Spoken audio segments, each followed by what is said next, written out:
Peggy 18. Hi everybody, this is Noah Hughes, Creative Director on Tomb Raider, and we're here at Crystal Dynamics. We're going to take a look at a segment of the game that's going to showcase some of our combat and high action sequences. So we can see Lara walking down these steps. She can overhear conversations from the enemies. You can see as she becomes aware of the enemy presence, she'll take cover behind anything that looks like cover. So that's something that's automatic, and we really promote the ability to freely move within cover and move throughout cover. So Lara's assessing the situation. She can overhear bits of story and understand more about what's going on the island. But most importantly, she can sort of use brains as she approaches this situation. She'll take out one guy. We can see that the enemies are reacting, so they're creating cover for themselves, reacting to her situation. Another guy's trying to flush her out of cover with the Molotovs. This is just an example where we really try to make the AI adapt to the situation, but also promote movement from the player so that they're not just stuck behind cover and playing sort of pop and shoot cover games. We really promote that movement. So we can see Lara approaching here. She's got her a new gear element, the rope arrow. She's able to create her own zip line. And with the shotgun and the zip line, she's now back to an area she had been before, but able to access spaces that she had never been able to get to. Are you there? I'm here, Sam.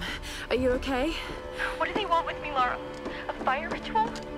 This is so fucked up. Listen, I'm coming to get you. I'm going to get you out of there. Please, please help me, Lara. I promise. I promise, Sam. Hey, she just... Oh no! Sam? No! Sam! Help me! Stay away from her, you bastard! Stay away!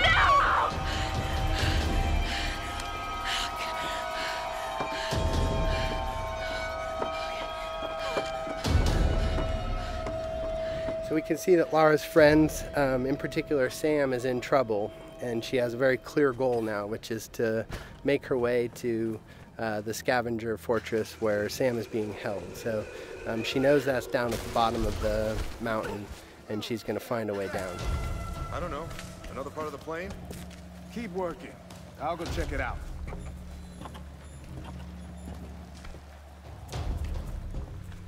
Again, often the best strategy is to sort of assess the situation before you jump in with guns blazing.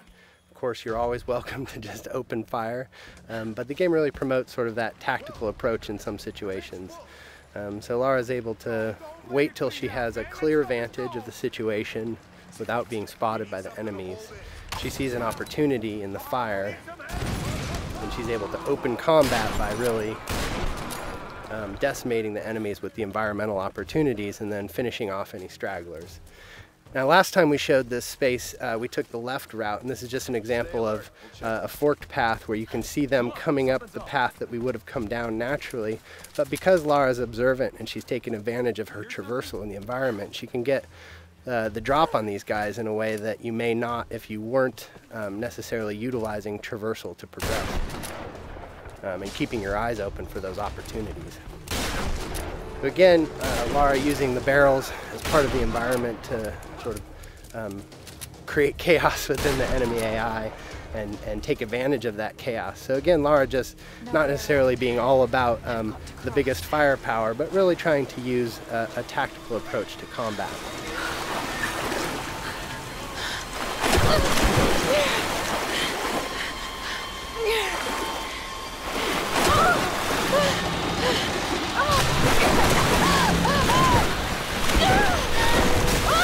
As is often the case, Lara's intended path down the mountain isn't necessarily where she ends up. So we could see an example of sort of a brutal death as Lara misnavigates the situation in the flood here.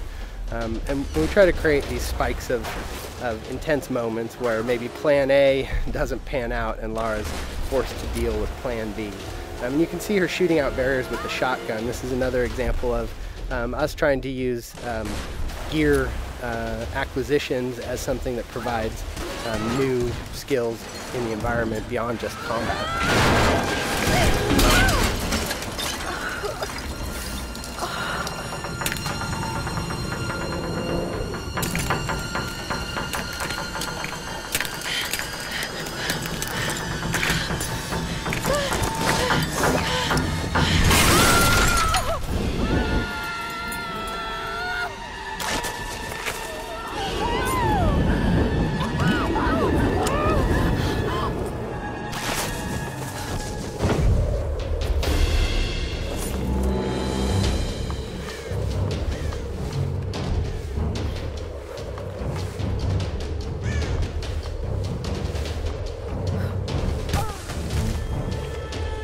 can see that Lara's been able to adapt to this turn of events and managed to find her way down the mountain, but is a little bit worse for wear, having gone through a pretty traumatic descent. So we see Lara sort of shaken from the experience, and ultimately this is really just awakening injuries that have started since the beginning of the game. You can see her side is already bleeding from experiences she had when she first washed up on the island, and that's just been made worse by her traumatic descent. And so we're sort of introduced to this new space. This is the scavenger town, and up on the mountain you can see the ancient palace, which has been fortified by the scavengers, and really that's where Lara thinks Sam is being held. And so her goal, Sam and the others, so her goal is to really make her way into that palace. But you can see that she really is sort of feeling the effects of the fall,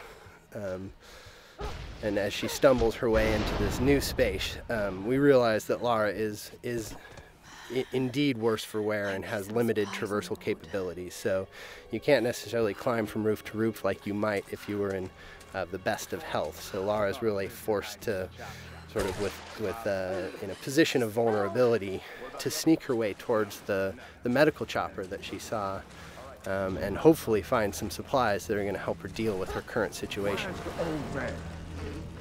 I don't know what you're talking about. Please. You are lying. I know you escaped with them. Please. I don't. I need to loosen your tongue. Tell me!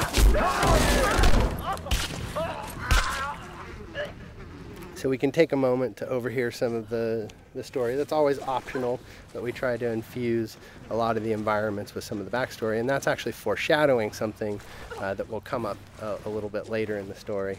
So we make our way through this grotesque tunnel, again trying to get to this medical chopper in hopes of dealing with our injuries, but really trying to take a cautious approach and stay away from these nasty scavengers. We're starting to sort of get into the heart of it. This is Lara's journey into the belly of the beast, so to speak, and we really see her sort of having to engage in direct conflict in ways that she hasn't up until this point in the game. So we can assess the situation. The guy on the top was a threat. We see an opportunity with a barrel to soften up the enemies here, but this is an example of a trap. Lara stepped in the wrong place and ended up strung upside down, and that's us just trying to keep the player on edge. We have the enemies, the scavengers, really having a presence on the island here, almost a guerrilla approach to combat, where they sort of take advantage of their home court. So we see combat progress from sort of that opportunity to initiate with tactical opportunities, taking out patrolling guards and exploding barrels, but then ultimately sort of being forced to confront them directly in order to get to her goals. And that's something that Lara is constantly dealing with, is this need to do whatever it takes to survive. And if these guys are presenting a threat to her, she's seen what they're capable of, and they're standing between her and sort of her ability to deal with her wounds. So we're making use of cover in combat. Again, this is the soft cover or fluid cover system that really allows Lara to easily slide in and out of cover without really necessarily sticking in place, and celebrating that ability for Lara as a character to make use of her athleticism and movement as she takes on the combatants on the island. So with our piece of gear, our rope arrow, we've been able to pull our way into the crash chopper here, which is where Lara hopes to find something to deal with her injuries.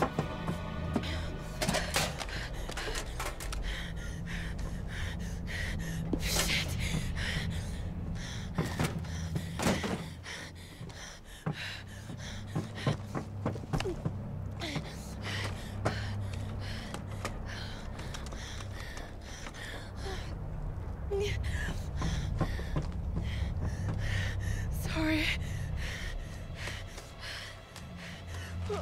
All right, thanks everybody for joining us today. Stay tuned. We'll have some more things to show you down the road, but I hope you enjoyed our traversal down the mountain into Scavenger Hub today, and some more glimpses into our combat systems.